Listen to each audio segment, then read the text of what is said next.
në 5 vitet e ardhshme, unë parashikoj që çmimet në Bregdetin shqiptar do jenë mbi 10.000 euro metri kator.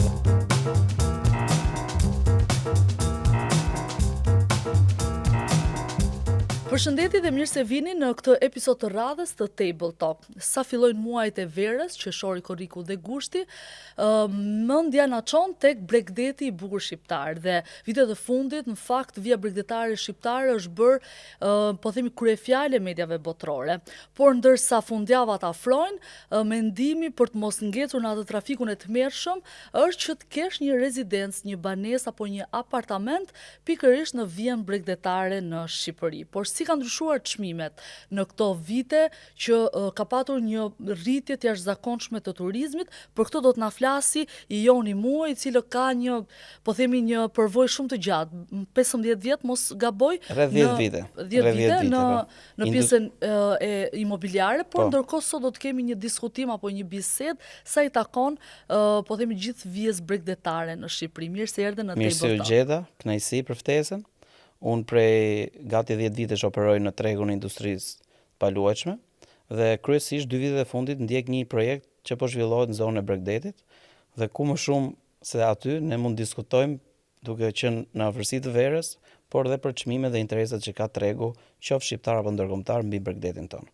Vitet e fundit, kryesisht 3-4 vitet e fundit, kanë qenë edhe bumi turistik në Shqipëri. Kjo ka bërë që çmimet në Bregdet sigurisht të rriten, por kjo ka dy anë medalje, po themi.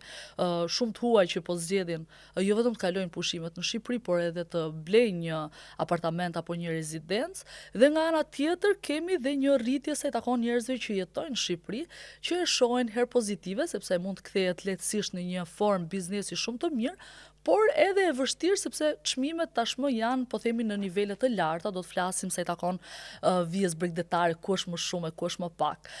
Do të pyes Joni, po themi, cili ka qenë ndryshimi më i madh sa i takon vijës bregdetare tek çmimet? Do të flasim dhe për cilësinë, do të flasim dhe për format që zgjedhin shqiptarët dhe të huajt për të blerë një banesë apo një apartament. Por cili ka qenë momenti që mori atë kthesën e rritjes së turizmit dhe cilat janë çmimet më të frikshme, nëse do më lejosh të them kështu, sa i takon Bregdetit? Shiko Denata, siç e the ti fiks 3-4 vjet, ne na ndajnë nga dy gjëra, rritja e çmimeve që shkon paralelisht dhe me fillimin e pandemisë.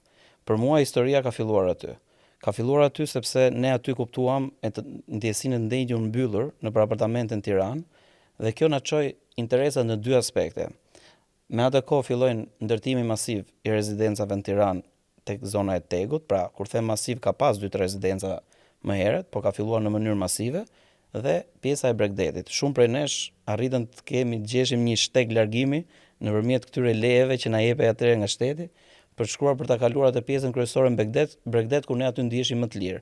Kishim detin, kishim dhe atë kohën e bukur, nëse e mban mend, që në muajin mars që u mbyll, ka qenë koha, nuk e di, gati 27-28 gradë dhe fillum duke shiu më shumë këtë. Ky është një aspekt që interesi i tregut shqiptar, në atë kohë ishin vetëm të tregut shqiptar, filloi të shfaqen dy aspekte, pra pjesa e rezidencave në Tiranë, vilat dhe rezidencat e banimit në pjesën e jugut të Shqipërisë apo në gjithë Bregdetin, po themi.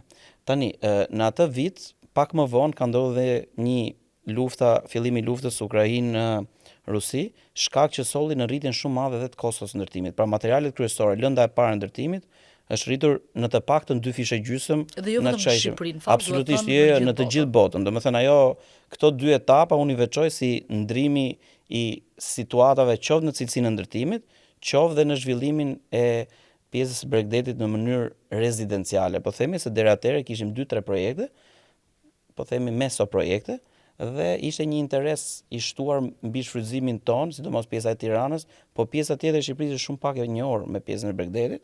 Aty u shtu dhe interesi i vendeve të rajonit, sidomos bashkëkombësave tonë shqiptarë të Kosovës, dhe kështu vazhdon historia duke ecë. Pra ajo është piknisja pjesa e pandemisë. Në fakt, ky moment që ti veçon është dhe momenti i nisjes, po themi, të një lulëzimi të artikujve ndërkombëtar sa i takon të bukurive shqiptare.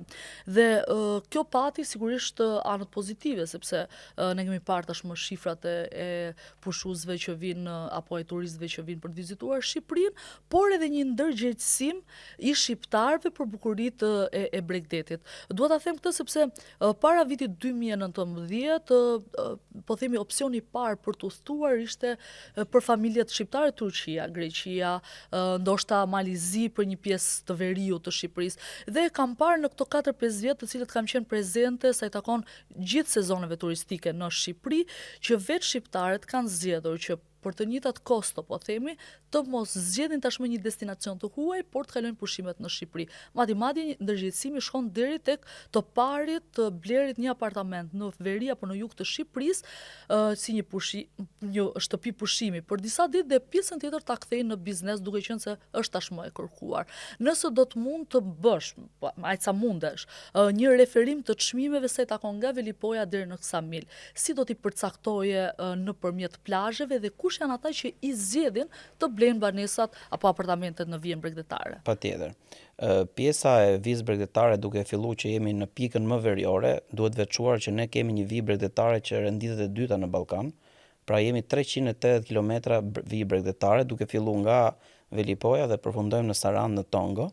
Pjesa e Velipojës ka një çmim nga 900 deri 1200 euro, çmim aktual që flasim sot. Kryesisht interesi i tyre është ose shqiptarët e vendit, pra Shkodra, të cilët jetojnë jashtë në diasporë dhe duan të kenë diçka në vendlindjen e tyre, sidomos Buzdetit, për të kryer pushimet e verës, por dhe pjesa më e madhe është pjesa e shqiptarëve bashkëkombësave tonë, shqiptarët e Kosovës, që kanë një interes të shtuar qoftë për Velipojën dhe për Shëngjinin. Si ndahen këto dy faktorë? Ndahen nga çmimi, që do thotë Shëngjini është një treg pak më i shtrenjtë. Pse? Por sepse ka një distancë më të afërt, ka vijë bregdetare më të gjerë dhe ka një pjesë ka historik marketingu më të thellë, ka historik më të vjetër në turizëm. Nëse ne kthehemi mbrapa në kohë, Shëngjini është shumë i hershëm në pjesën e turizmit, kurse pjesa e Velipojës ka qenë më shumë vendase. Pra, është fryzuar historikisht nga vendasit, pra nga pjesa e qytetit Shkodrës.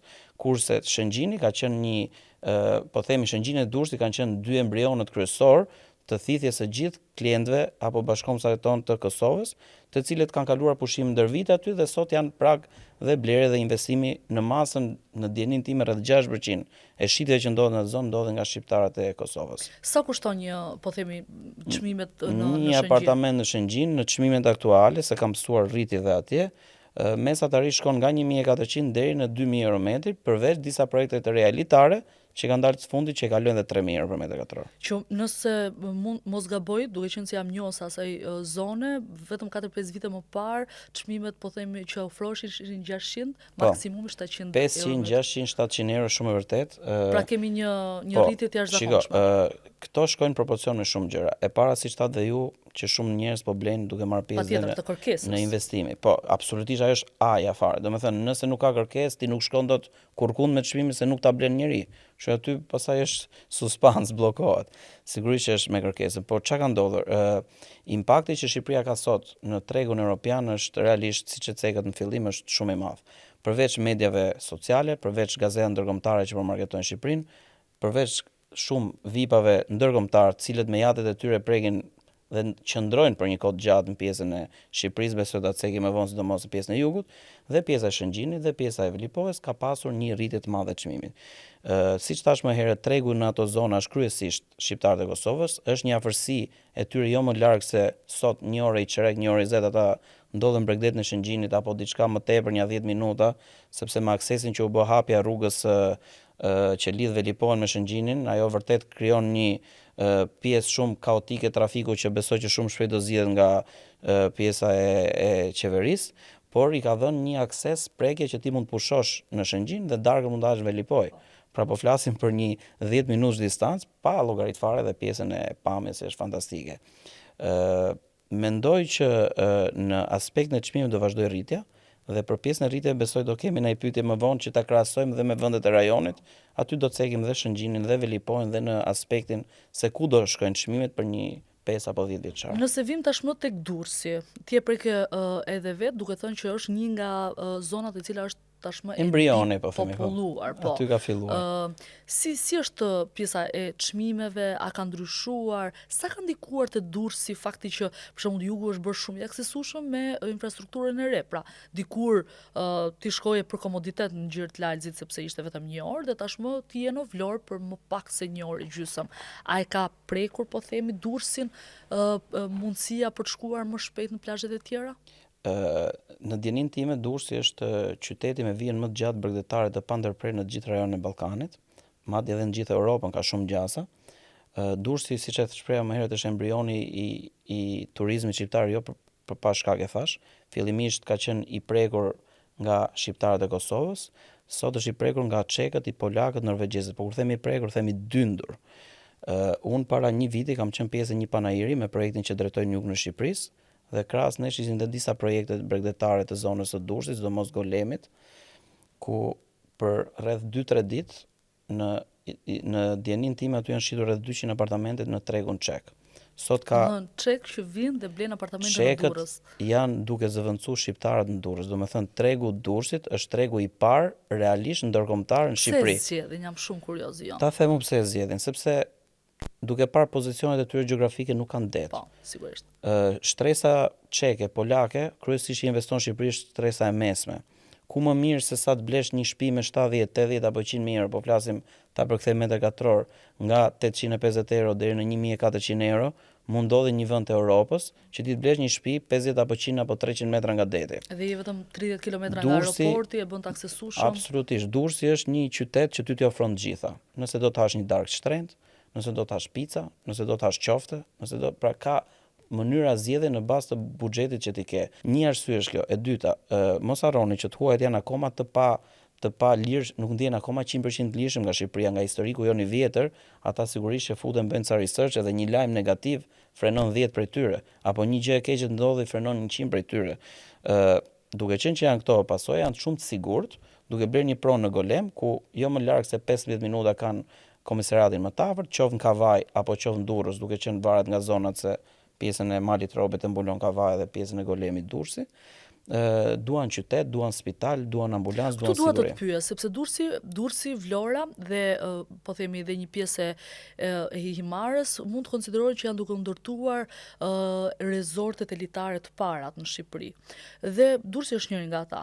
Sa e ka ndryshuar çmimin, sepse unë kam parë çmime në këtë, po themi, rezidencat e reja që janë duke lindur pranë portit, që në fakt blerësit më të mëdhenj janë të huaj, sepse janë çmime shumë të kushtueshme. Në pjesën e portit të Durrësit, pra do jetë një marinë e mirëfillt e para në Shqipëri nga nisja e projektit, sigurisht që janë prona elitare ku njerëzit mund vinë duke bërë pushim në çdo vend të Europës, mund vinë stacionohet për 2-3 ditë, parkoj jatin e tij, e ka komoditetin dhe të hajë në restorante botërore. Ndjenin tim me gjitha këto projekte, përveç se standardit lartë ndërtimit, marketingut shumë të fortë ndërkombëtar, se janë dhe kompanitë ndërkombëtare që janë pjesë e zhvillimit të këtyre projekteve, afrojnë dhe kërkojnë dhe cilësi në shërbim, që do të thotë, do kesh hotele ndërkombëtare, do kesh restorante ndërkombëtare, do kesh butiqe ndërkombëtare.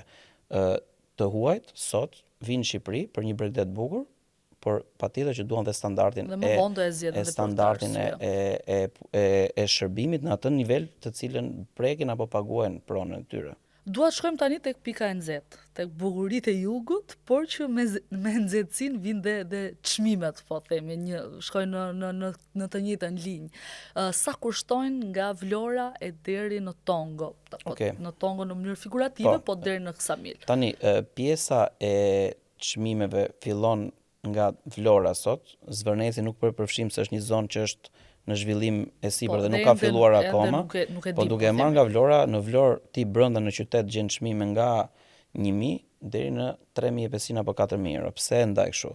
Duke marrë parasysh që qytetet kanë shtrije shumë të madhe, ti mund të marrësh një lagje në Kuzbaba, e cila shet dhe me 1.000 euro metri katror, po mund të marrësh dhe një pronë lungumare që kushton 3.500 euro metri katror, apo një pronë te njëjta gjë që folëm Durrës, te bëhet një projekt i ri me marinë, e cila sigurisht pjesa e marinave gjithmonë ka një çmim më eksplodues se pjesa tjetër e qytetit për kushtet që ofron. Sa i takon po themi nga Palasa, Dërmiu që janë zonat në fakt më të bukura, Ksamili, cilat edhe janë lajmet ndërkombëtare të fokusuara se takon Përpara se të shkojmë aty, harrova të cek edhe pjesën e Radhimës. Po, patjetër. Radhima Orikumi. Edhe Orikumi në fakt kanë patur një dua ta cek vetëm para pak ditësh isha atje, vitet më përparshme ti kaloj dhe nuk gjeja asnjë ndërtim. Po. Ndërkohë sot është një fushë e re ndërtimi në Bregdetin shqiptar. Flasim për një zonë që thash piknisja është pandemia. Kohën e pandemisë mund blej një apartament 60 metra katror për 30.000 euro. Mundësisht ishte në treg dhe nuk e blente kush. Dhe sot flasim për të njëjtin apartament që vlen të paktën 3 apo 4 fishin e asajt.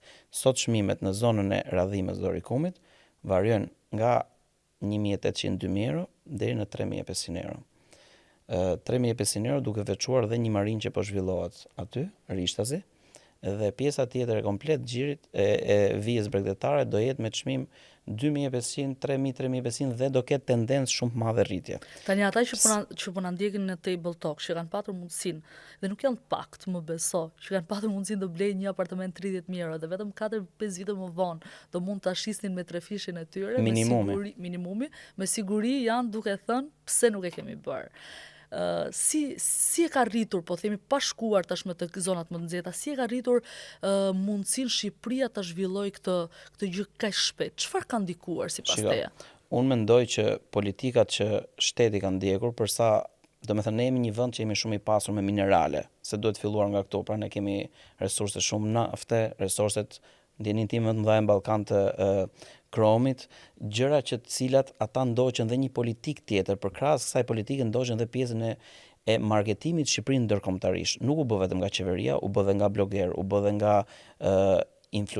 influencer shqiptar, u bën në masë. Sot në mediat sociale ti je global, që do të thotë nëse ti bën një TikTok bukur, ai shkon shikohet miliona apo miliarda herë në të gjithë vendet e botës. Pak nga pak, kjo solli vëmendje të shtuar, duke u zhvilluar pjesa e turizmit. Nëse ne kthehemi mbrapa në pjesën e turizmit deri në vitin 2016 ne shikonim të huaj, sidomos amerikan apo anglez, me çanta shpine dhe lulzonin hostel. Hostel ishin disa low cost apartamente apo nuk e di hapësira qëndrimi me 15 euro. Duke kaluar vitet pas, siç edhe ti pak më herët, sot kemi resorte nga më luksozet. Kjo gjë tregon që se ato nuk i bëjnë kot, pra janë dhoma që shiten. Dhe ideja që kjo ka sjell në faktorin e rritjes turizmit, ta njerëz që vinë pushojnë, vitin e parë pushojnë, vitin e dytë duan të blejnë. Si pse pjesa e Radhimës dhe Orikumit. Pjesa e Radhimës dhe Orikumit ka një gjë që nuk e gjen askund. Është 1 orë 20 minuta sot nga Tirana, do afrohet prap, hapja e aeroportit Vlorës ndikon në rritjen shumë të madhe të çmimit, por dhe pjesa e pozicionimit tyre 10 minuta larg Palasës apo 20 minuta larg Dërmiut dhe po aq 10 minuta, 15 minuta larg qytetit, jep një shtrirje shumë të aksesueshme dhe të lehtë dhe nga Tirana dhe nga qyteti i Vlorës në 2 krahat që ti nëse ke një shtëpi aty, plazh mund ta bësh Palas dhe ndarke mund jetosh në Vlorë. Dhe një aspekt tjetër, një zhvillim i pedonales, rruga tradicionale ku ne gjithmonë kalonim dhe nuk shikonim asgjë siç e ceke më herët, sot nuk do kalosh më, sot do jetë një pedonale ku të gjitha objektet që po zhvillohen para atyre do kenë një pedonale për të çetitur ndarë.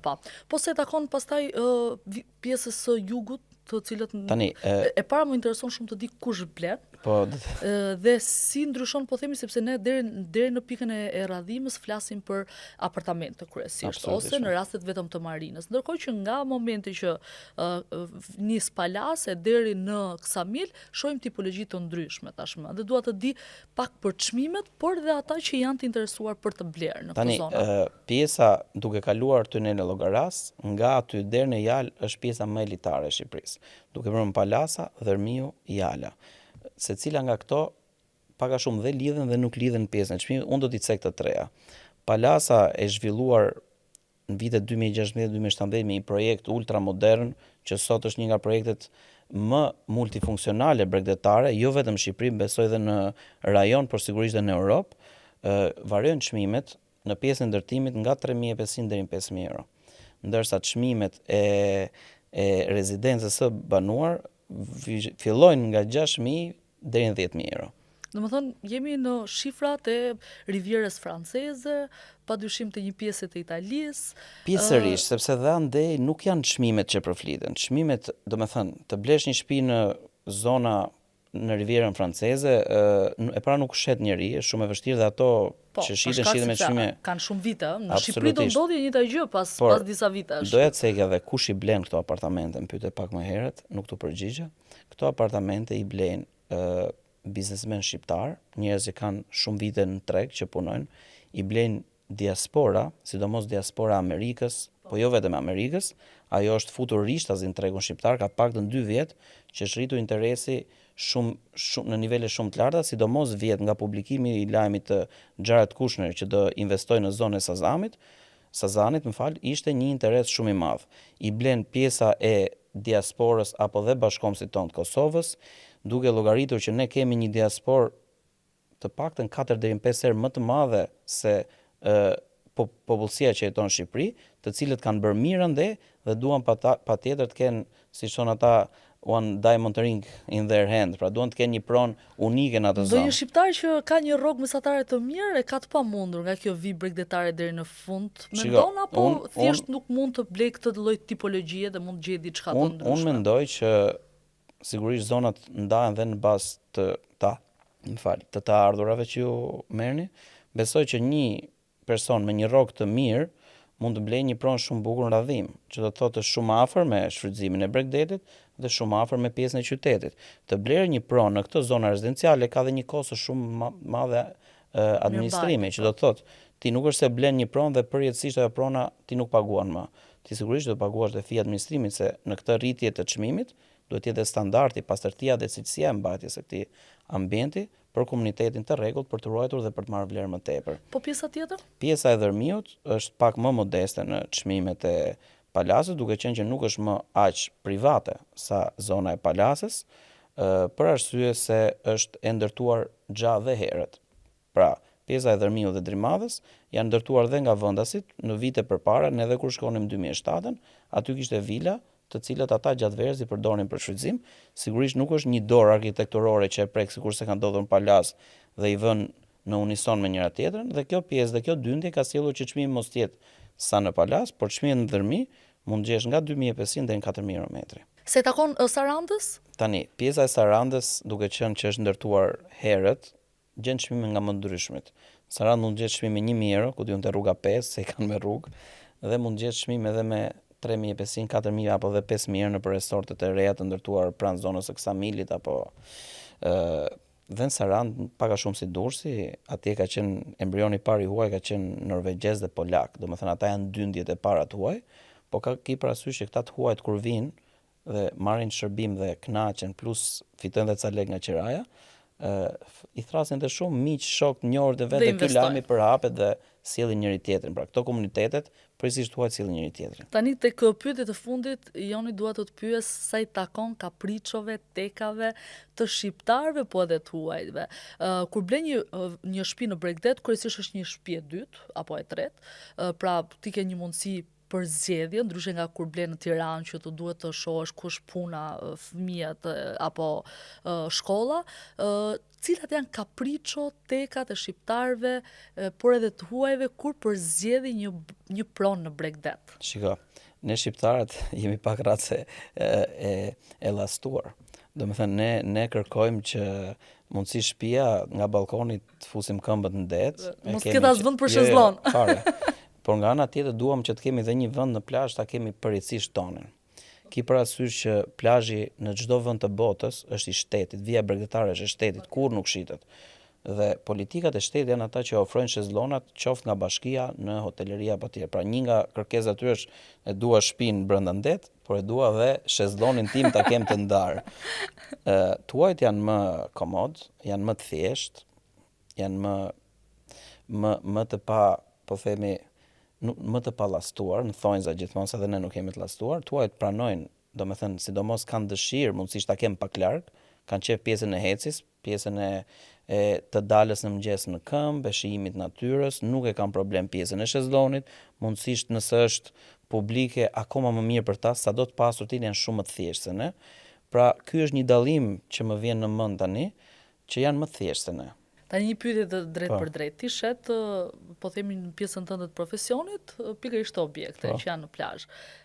Sa përqindje e atyre që ti je në komunikim për shitjen dhe blerjen e këtyre apartamenteve të kërkojnë ulje?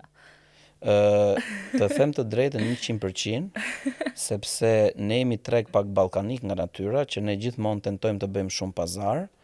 Ne në çdo gjë në fakt tentojmë të bëjmë pazare. Në çdo gjë dhe normalisht që kërkojnë ulje, por që në varësi të mundësisë gjehet edhe gjua e përbashkët. Unë mendoj që një njeri që ka interes për të blerë diçka dhe që realisht e do, dhe unë uroj që çdo njeri të blej atë që do, nuk është se e lën për 2 apo për 3 lek, nëse ai realisht e ka vendosur. Dhe pyetja fundit është, cili ka qenë objekti, po themi, që ti ke shitur, një rezidencë apo apartament, cilin e ke shitur në X para dhe ai që e ka bler e ka rishitur një kohë shumë të shkurtër, po themi në sa ka qenë shifra që ka fituar, po themi në pak kohë nga blerja dhe shitja e kësaj prone. Jo më larg se 2 vite më përpara, unë kam bërë menaxhimin e shumë portofolëve të klientit, kryesisht jam qenë i fokusuar në pjesën e Tiranës dhe nuk merresha me apartamente individuale, më shumë zgjidhja pjesën e grupeve, investitorëve, të cilët blenin prona për një short term investment quhet, pra për një kohë të shkurtër, kundrejt shitjes për një vlerë më të madhe. Tani për pjesën e vlerës konkretisht nuk mund ta them, por bëhet fjalë që për një harkor prej 9 muaj është dyfishuar vlera e investimit. Në Shqipëri ka pasur shumë, nuk është ka pasur dhe rritje më të mëdha, sidomos në pjesën e tokave, sidomos tokat në Bregdet, këto vite fundit kanë dhënë dhe 10 apo 15 fish. A është një investim i mençur dhe i zgjuar dhe fitimprurës të blesh sot një apartament apo shtëpi në vijën bregdetare shqiptare? Shiko, për mua po, po të madhe. Dhe unë ju them një gjë për siguri, në 5 vitet e ardhshme, unë parashikoj që çmimet në Bregdetin shqiptar do jenë mbi 10.000 euro metri katror. Dhe pse e them këtë gjë? Keni parasysh që një nga konkurrentët tanë të drejt për drejt është Mali i Zi. Mali i Zi ka një hapësirë territoriale 13.000 kilometra katror, pra gjysmën tonë jemi 28.000. Në numër popullsi është 615.000 veta, ne në censusin e fundit ishim 2.350.000. Pra jemi 4 herë më të mëdhej në popullsi dhe 2 herë në territor. Çmimet në Malin e Zi nuk ke asnjë rezidencë sado larg detit, flas afër Brisë Bregdetare, po themi dhe 800 dhe 1 kilometër nga deti, të jetë në 7.000 euro metri katror. Po ta mendosh që çmimet në anën tjetër të medaljes, po prap Mali i Zi shkojnë deri në 15 apo 17.000 euro metri katror. Në 2 projekte siç është në Tivat, Lusika Bay dhe Porto Montenegro. Pra, shkaku është që në një vend, dhe unë besoj jo se jemi nacionalist, po nuk krahasohet me Rivierën tonë. Ajo ngjyra turkuaze jona të dorëzon. Realisht të dorëzon. Kur vjen ata kanë një det më shumë adriatik me gur dhe prapse tregu i tyre është shumë i mbi vlerësuar. Pra ne flasim në nivele 3, 4 apo 5 herë më pak. Nëse ne krahasojmë 17.000 euro me 2.000 euro radhim, jemi 8 herë gjys poshtë atij çmimi. Në rastin më të keq, çdo pronë në vijën bregdetare, duke filluar nga Velipoja deri në Sarand, unë mendoj që brenda vitit 2030 në rastin më të keq do dyfishohet. Më e pakta. Dua të falenderoj për gjithë bisedën edhe gjitha informacionet që ndave në Table Talk. Kënaqësia ishte imja edhe gjithë mirë. Kështu i vjen fundi dhe këtij episodi të Table Talk. Kemi folur për çmimet, sa i takon vijës bregdetare të gjithë atyre që duan të kenë një pronë të tyre. Shpresojmë që duke na ndjekur në këtë episod keni kuptuar më shumë rreth këtyre detajeve dhe të keni vendosur se në cilën vijën bregdetare do donit të kishit nesër një apartament. Shihemi në episodin e radhës. Faleminderit që na ndoqët.